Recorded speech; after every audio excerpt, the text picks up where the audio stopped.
want to bring Eastside Dave in, setting a brand new record. Dave, you've made one show in a row. The streak is starting back up. Did you say hi to everybody else that was able to be in here yesterday? Yes, I did. I said hi to everyone. Yeah, I didn't. It was a blizzard in New Jersey. Did you say hi to all the regulars? Yes, to Ron, Fez. Yeah, I did. Now, yesterday Blizzard. you made your daughter a snowman. Are the pictures up on ronfez.net? Yeah, I told Casey to send him to Mikey Boy. By the way, he's very normal. The strange thing there was, have you ever made a snowman in your life? Not as an adult, no. Everybody knows what a snowman looks like. You make one very large snowball, then a medium-sized snowball. That becomes the trunk of the body. Then the head sticks in the side.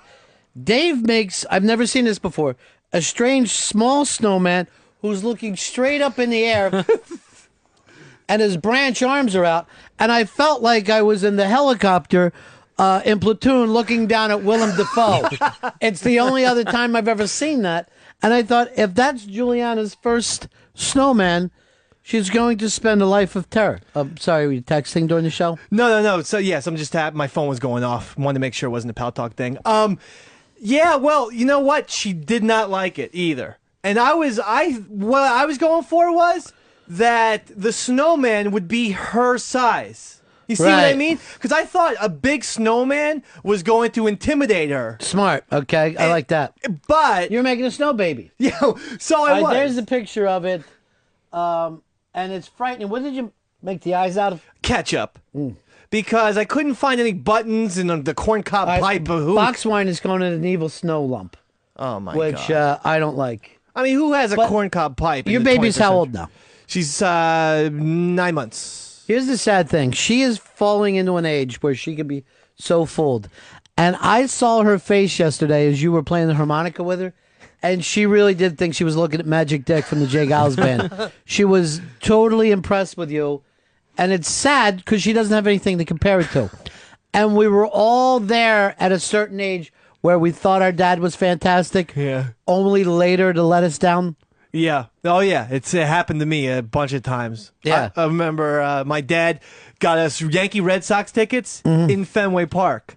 So it's a Sunday afternoon. My dad got us up nice and early, 7 in the morning. Had never been to Massachusetts before and got lost. We missed the game. We didn't even get to Boston until 4 o'clock. It was a 1 o'clock afternoon start. So your dad, you were at the age then where you figured out your dad was too stupid to fucking drive. I was 11, and I still had my dad is bigger than life. And after that happened, never looked at the guy the same. He was just a piece of shit to you. I was from like, that point on. What is wrong with you? And then every time after that, if we were going to any kind of ball game, my brothers would be like, Dad, are you sure you have this thing worked out? Dad, do you want the map? Do you want the atlas? Now, were you ball busting them or? No, after that Fenway thing, we were like, Dad, do you want the atlas? Dad, do we need to give directions for you? Because he got us lost. And it's not like he got us into Boston at 12:30. All right, let me go over to Fez with us. 866-RUN-0-FEZ, 866-RUN-0-FEZ. Fez, do you remember the exact time when you found out your dad wasn't a kind of a superhero, wasn't, the great man of all time? I remember the exact day. My little brother had been out playing. He was still fairly little, and some other kid beat him up, and my little brother came home. His face was, his nose was all bloody and everything, and he told us... The fighting Watley family, there they go. Yeah, exactly. And he told us who did it, and I told my dad, I go, Dad, let's go over there. I mean, and I've never been in a fight in my life, but I was so pissed that my little brother got beat up, and my dad wouldn't go over to that other dad's house. And then he's like, this is a matter for the police. We're not going over there. And then when the police did show up, I mean, that he called the police was bad enough, and then just settled it with the policeman, and there was like no revenge. There was no anger. There was no anything there. And it just like so you didn't like the fact that that your dad followed the rules of society that you so much want to be a part of. I just felt like my dad could have been more assertive then, and it really let me down. What do you want him to do? Beat up the other kid's dad? I wanted him to at least go over there and scream at the guy, do something a little bit more active. Your dad is not what we would normally call a aggressive man. No, and I didn't realize that at the time when we Not were even little. the way he talks. Faz, your father's here. Looks like Charles Kuralt. I mean, how is he going to get into a fight? No, he's not a big man. But also, he talks like Fez, wouldn't you say? Yeah, he has I do, Fez's exact same speech patterns and tonality. Here is Dan. Dan, we're talking about times that you found when you found out that your dad wasn't all that big a deal. The saddest day. I'm the father. My 6-year-old thinks I'm the greatest thing since sliced bread. I mean, she loves the idea of me being a plumber, and my oldest 11-year-old thinks I'm a piece of garbage. Yeah. Now, what did he find out about you that led on? No, just I mean, she's cynical. Right. So like everything's sarcastic out of her mouth, and I guess I'm not as witty as she is. I don't know. Oh God. So you're stupid, Dad. I'm stupid, Dad. Yeah. I'll take it. Yeah, that's a rough one. When the kid thinks that they're smarter than the dad, that's always really embarrassing. And you can see that like in some social settings where a man will be talking to you and the kids are trying to Dad, please. Oh, yeah. We're trying to work this out. Hicks, what about you with your dad? All right, there's been plenty of times when he let me down, but when he would get so drunk at Little League games, he would get ejected. All right, for that's a being bad hammered. one. And multiple times, and then he would drive us home. But here's the deal. Everyone likes to get fucked up. You really need to do it during a Little League game. You really can't say to yourself, in 6 innings, I could drink anything I want. He would invite his friends. They'd be getting hammered see, too. that's They'd bad. have It's kids. still a ball game. Still You a game. know, people don't realize this a lot of times, but when you're a little kid, you're not crazy about seeing your dad having drinking buddies. It's okay yourself when that doesn't happen. Here is Rick. Rick, you're on the Ron and Fez show. How are you? Hey, Dick Holder 941, buddy. Yeah, buddy, what's happening? When I lived up in New York with my parents still, my dad got us NASCAR tickets for Pocono, about 6.5, 7-hour drive. About 10 miles from the track, I took a look at the tickets that we had bought in January, middle of July, and the tickets were for the June race. Yeah, I mean, can you imagine how stupid you must be going to another state and not having the correct weekend for your tickets, whether it's NASCAR or, for that matter, polo? How fucking impulsively crazy do you have to be not to keep up with that? Here is, let's go over here to John. John, you're on the Ron and Fez show. Yeah, I was about 14 when I walked in and my dad's smoking pot. And it took me a couple of hours, but when I was going through my dresser drawer, I realized he smoked mine. That's when I figured out he wasn't the hero I grew up knowing. All right, so A, you didn't know that your dad smoked pot, and B, he was stealing your stash. He's been, yeah, and then he admitted it that he'd been stealing it for the past couple of years. So he's got to admit to you like he's the son. Here's Mike. Mike, times your dad let you down. He was trying to show me how to use the boogie board when we went on a fishing trip to Montauk Point, and I watched him just about drown for about 15 minutes before the lifeguard had to go get him. That is really embarrassing. I swear to God, I think I'd rather drown than have my kids see me being fucking pulled in. That would be the worst. You gotta want to walk home from the beach. Chris, you're on Run and Fez. When I was 7, my dad hit me over something I can't even remember. But my mother said, if you ever hit him again, I'll kick your ass. And my father backed down. After that, it's like, how can you take the fucking guy seriously? You know, that's a really good point. And women, you know, I know that we have this equality thing, but it's not a good thing for a young boy to see his dad take the collar by anybody. To see a woman fucking giving a face job to your old man, that's nothing you want to put up with. My dad got that all the time from my mom. She would fucking chew him out constantly for not having a job, being drunk and whatnot. Your dad needed to be chewed out. We're talking about guys that are at least holding something up. Your father was the worst, Takes. And the fact that you have to sit here and hear Watley cry about his fucking childhood every day when your father was running a shooting gallery in the fucking bathroom at your house, I don't know what to tell you.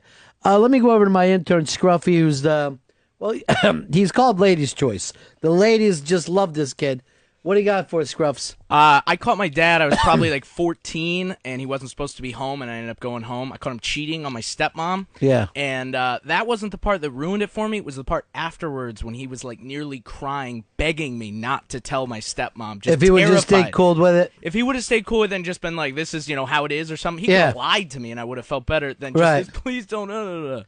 So you did not like to see your dad fucking puss up a little bit. Yeah, I don't want him to break that, he's my dad, he's this ultimate, thing. And Right. that was just the first of many things down the line where I realized he knows he's a piece of shit and he hates himself for it. Yeah, that's the worst. Oh, God, that's a rough one. Because why couldn't he just go like this? Your dad likes a lot of pussy. You'd have been like, yeah, you do. You do like a lot of pussy. I like it when dads talk about themselves in third person. Yeah. Your dad needs something. Oh, my old man used to call himself the old pro. Let me tell you something, the old pro. Anytime he fucking would beat us in a contest or caught more fish than us.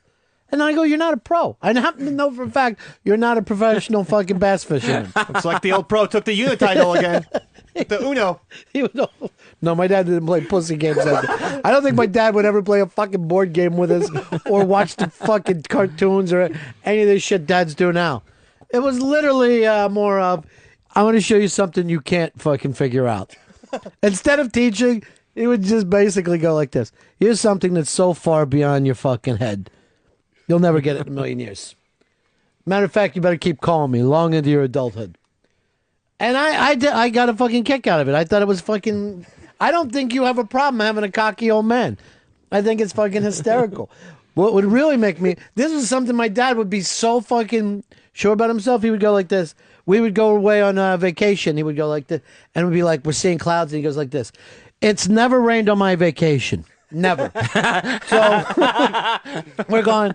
So we would wake up. And like he would take his camp and shit, and it would be raining, and we go like this, Dad, it's raining your vacation. He goes like this, it is not. I go, it is, it's fucking raining. Nope. Let's go. We're going out fishing. Let's see how many more fish I catch than you.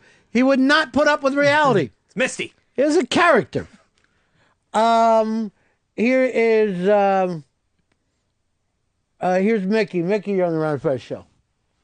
Ronnie, I got an interesting flip-flop. My dad was a drunk when I was growing up, and it was fucking just hard the whole way through. And I don't know why it's hard when you're a kid, when your old man's a drunk, but it's just embarrassing. But when I got to be 25, he's from Ireland, and I went back to Ireland with him. And I basically, long story short, I understood why he was the way he was. Ireland's a big drinking culture. He came to America. Right. The rules changed for him. He didn't change. He was living the life he was supposed to live. He just fucking thought you pounded all day. Well, it's a Like, very... He got the Superman cape back. Yeah. Great. It's a very good point you come up with, and I try to explain this to Watley. It's like you really move into adulthood when you stop judging your parents. When you said these are just regular people, they did the best they could, they did some things okay, they did some things pretty poor, but here I am because of them. When you stopped either putting them up on top of this fucking mantle like they're gods, like we're talking about with our dads, or this horrific idea that you have of your mom. Okay, yeah. Because the reality of it is, when you do either one of those, you are still thinking like a 5-6-year-old kid. You're not thinking like an adult. So when I go in with my old man, there's some things he could do very well. Other things, he wasn't like a huggy guy or come here, you know that I love you. He would never give us that. Right. But then I had to grow up later and go, you know what? His old man split. So maybe he got a little too moral for us because he didn't have a fucking father. Or maybe he felt like, if I give you all this money, then you're going to turn into a fucking spoiled kid. Whatever. It doesn't mean that he was even right or wrong, but you get to see why he made the moves that he did. When you still push that out there, like somehow this is horrific or this was so wonderful, you're not thinking like adult. You're not being part of reality at all. Here is Sean. Sean, you're on the Fez Show. Hey, Ronnie. Yeah. Hey, with my dad, it was the first time we ever went fishing out on the sea, and he spent the whole time throwing up and laying down, and I spent the whole time just sitting there fishing, catching fish. I used to pray that my old man would throw up during the deep sea thing. He wouldn't. He would take us out. Seriously, like those fucking guys that died, he used to take us out in the Delaware Bay as far out as he could go. And if I'm seasick, we're fucking fishing. And I would lay in the bottom. I would be like a little kid. I'll never forget this. I was so sick one time, and I looked up, and he was eating his fucking sandwich, and there was some mayonnaise on the side of him. He goes like this, why don't you have one of those yoo-hoos? It's kind of like food and a beverage. I go like this, I never want to see you again. I go, I'd rather stick my fucking face in a bait box than look up and see you. And you know what? I know we're fishing. Shave. Shave in the morning. Don't act like I'm going to be scruffy every time we go fishing. You know, you're not Ernest Hemingway. I know that for a fact. Stop acting like you are. Don't dads look scary when they're not shaved? Like that scene in The Shining where Nicholson is in the bed just petting Danny. My father really thought that a vacation means that you don't shave for that week. And that he would get the really quick razor face. You know what I mean? Like, oh, sure. It was a very sharp face right off the bat. And, is this what you're looking? Is this the break you're looking for, Pop? Running, you don't have to hit your face with a cold steel. That's the getaway. Here is Mark. Mark, you're on the Ron and Fez show. Hey guys, I always had the most respect for my dad. He was always a big, strong guy, and he never drank much or anything. And then when it came down to my wedding, the day of my wedding, he got so freaking hammered. He missed after the wedding. Me and my buddy had to carry him back to the hotel room. After that, I was so pissed off. I lost all respect for him. The biggest day of my life. No. Yeah, I don't know. Again, that goes back to your kids get married. We know you have the opportunity to get drunk anytime you want. Skip that day. You know, we're sitting around talking about dads letting you know, but here I am with my hair pulled back with a scrunchie. So I really don't think I can... it's one thing to use a rubber band or a hair tie, but I shouldn't have a scrunchie in my hair. Damn thing works, though. My dad was so nervous at my little brother's wedding that he had to take, some sort of Valium or something. And that was basically like trying to just get this watery-eyed guy, to and from the church and everything. I'm sure your dad was so nervous that it was going to come out that he was living a lie. I don't know. I think he was just emotionally involved. If you had to guess right now, and this is a total shoot. Mm-hmm. If your dad has a secret, would you say yes or no?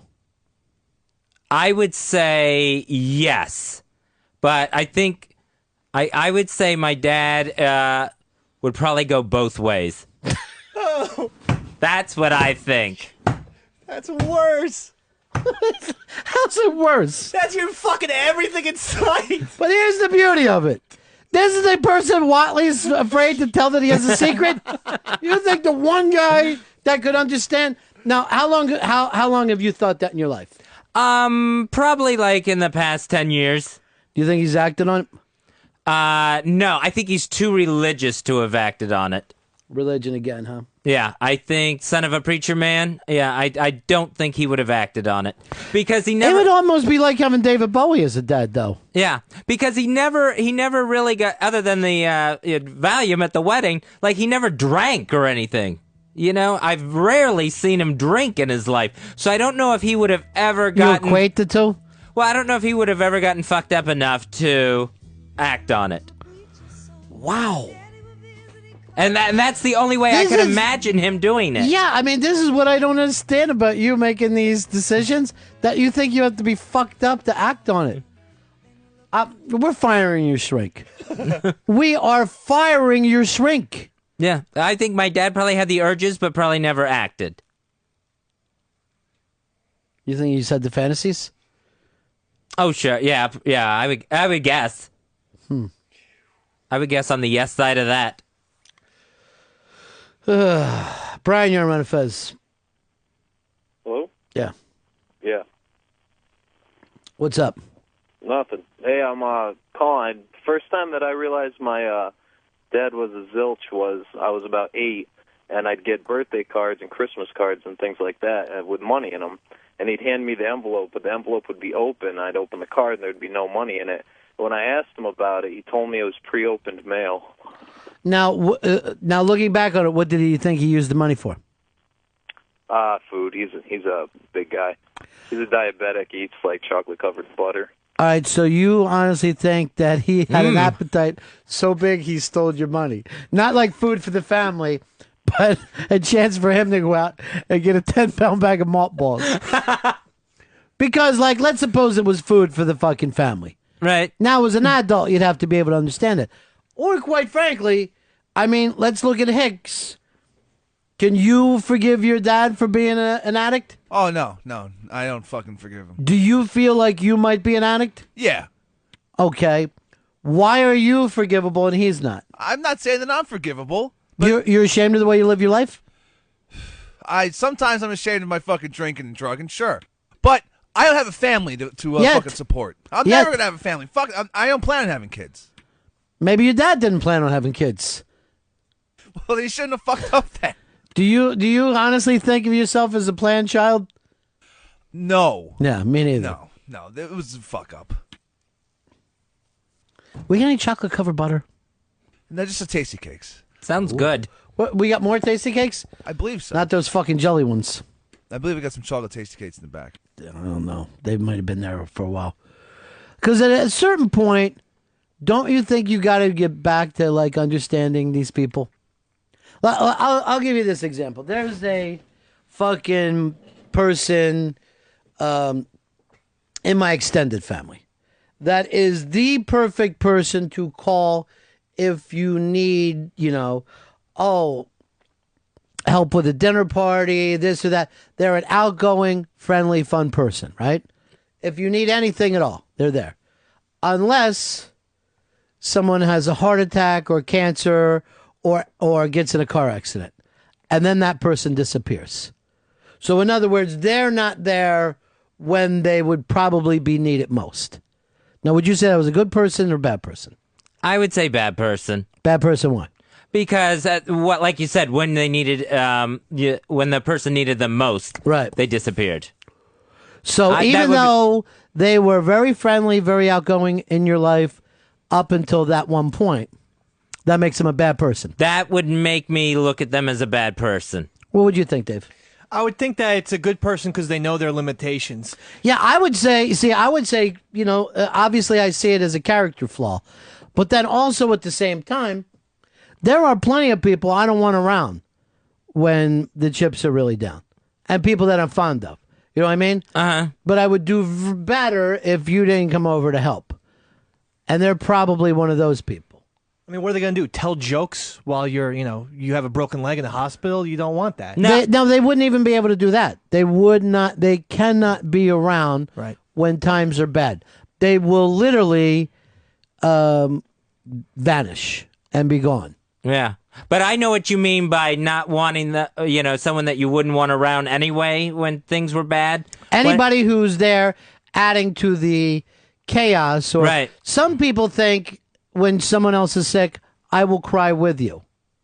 I'd rather not have that person. Mm-hmm. You know what I mean? I'd rather have the person steps up that, would either help or stay out of the way. All right, 866-RUN-0-FEZ, 866-RUN-0-FEZ. Let me go over here to Scott. Scott, you're on Fez. Hey, what's up, guys? Yeah, I was kind of a fuck-up as a juvenile. I got in a lot of trouble stealing shit, got into drugs a lot and stuff, and my dad was just really, really just disappointed with me. He was a military guy and everything. I decided I'm going to go ahead, and I got through high school and everything, and I decided to join the Navy. I did really well. I come home on leave. Boom. He never returned any of my calls. It's been 24 years. I have no idea where he is. Disappeared. He's gone because you think it's because of you or because of him? I don't know. I think it's probably a combination of the two because we always had an extremely rocky relationship when I was a kid and stuff. And I don't know. Maybe he thinks maybe I did one up on him and he just couldn't fucking handle it. Who knows? I always wonder about this. What is this about people always wanting their parents to be so proud of them? It's the extension of, drawing a picture when you were a little kid and wanting them to like it, just seeking that approval. And it never, what happens with people, I think, is it never changes from those two people. Like it never changes to themselves or even anyone else. I'm lost. I don't even know what that means. Like seeking the parents' approval, and then it goes into adulthood.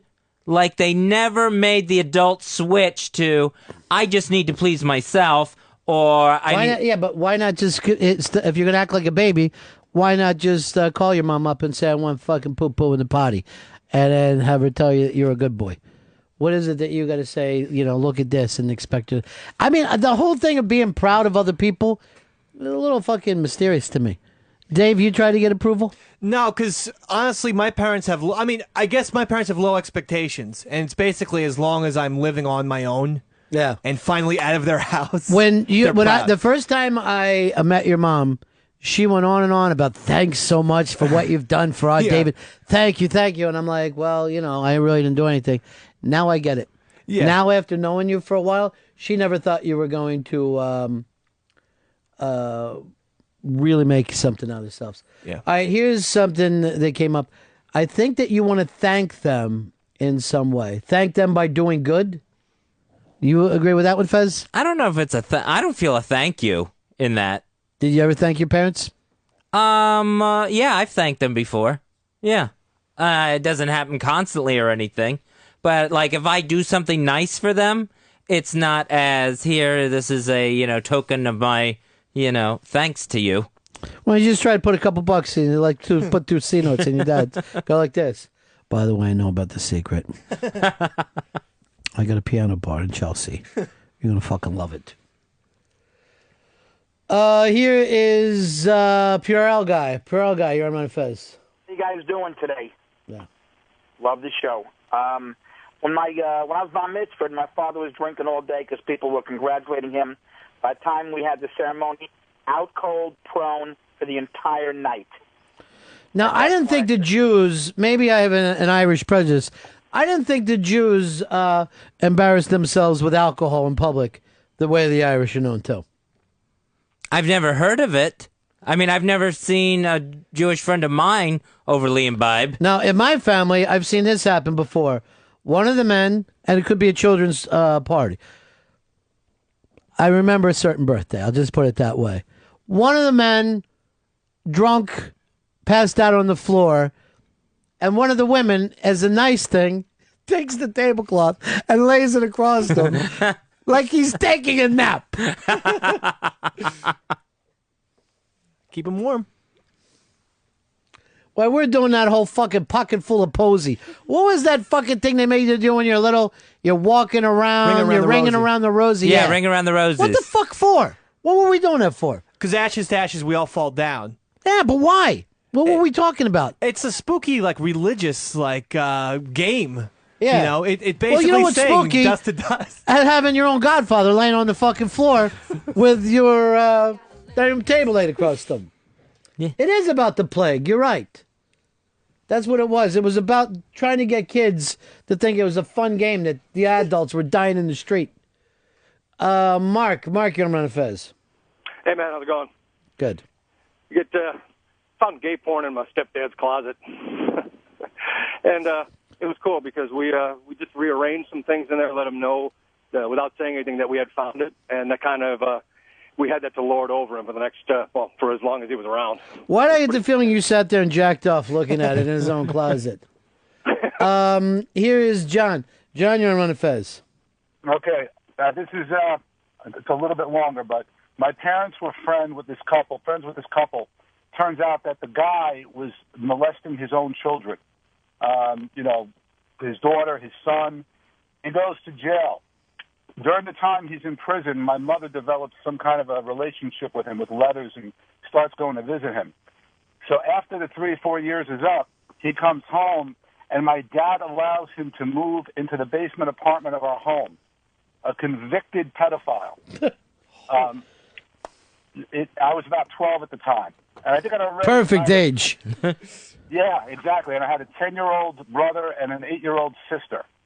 And I think I win. I've never heard anybody else come up with anything like that. You know what? I'll send you to the big ass prize closet then, because you are you're the big winner today. Thank you very much. All right. Thank you. I think I win. I think I win. My dad invited somebody into my house to molest me.